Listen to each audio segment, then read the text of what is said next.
రామాయణాన్ని రాసిన వాల్మీకి పెద్ద గజ దొంగ అని ఎవరికి తెలియదు.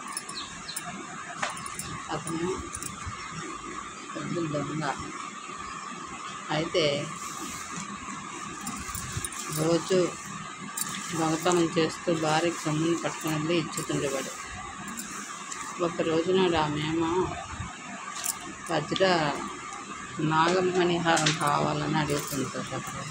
నాగమణిహారం, నాగులు కొంటారు కదా, మణిహారం కావాలని అడుగుతారు. అప్పుడు తెస్తాను, అదేం పని అనేసి వెళ్ళి నాగమణిహారం కోసం అన్నిట్లు పావులన్నీ చంపేస్తుంటాడు మణి కోసం. ఏ పావులో మణి ఉండదు. అప్పుడు లక్ష్మీదేవి మెడలో ఉన్న హారాన్ని కూడా పట్టుకొని వచ్చి తెచ్చి భార్యకిస్తాడు. అయితే భార్యతో అంటాడు, నేను చేస్తున్నాను పాపాలు, చంపుతున్నాను, దొంగతనం చేస్తున్నాను, అన్నీ మీకోసం చేస్తున్నాను, నా పాపాల్లో మీరు పాలు పంచుకుంటారా అని అడిగి తల్లిదండ్రుని అడుగుతారు. తల్లిదండ్రులు అంటారు, నువ్వు చేసే పాపంలో మేము పాలు పంచుకోము,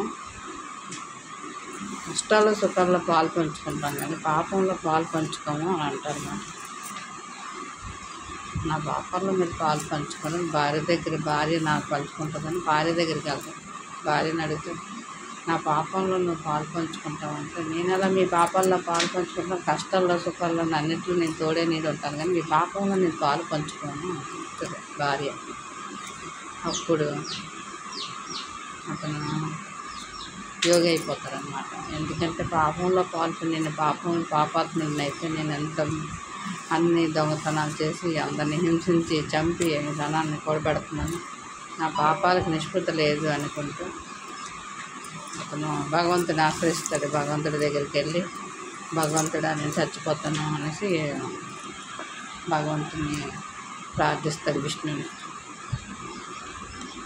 అయితే విష్ణుకి లక్ష్మీదేవి అంటది విష్ణుమూర్తితో, ఎంత దుర్మార్గుడు దుష్టుడు, అంత దుర్మార్గుడు అనేసి అంటే, దుర్మార్గుడైనా మారిన తర్వాత అతను యోగి అవుతాడు ఎవరైనా అనేసి అని అంటాడు.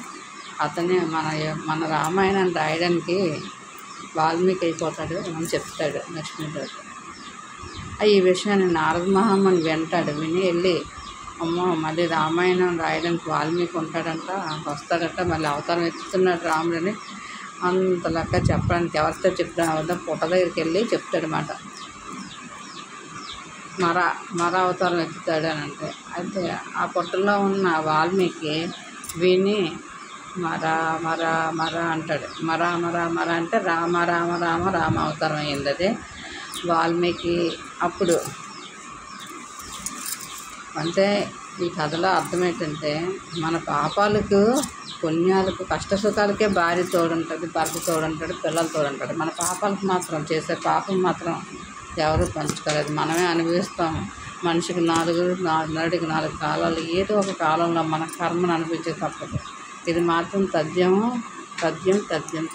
అందుకనే ఆ వాల్మీకి కూడా బాధపడి యోగి అయ్యాడు. అలాగే మనుషులు కూడా మారి, పాపం చేసిన పుణ్యం చేసిన మారి యోగులయ్యి భగవంతుని ఆశ్రయించాలని నా కోరిక.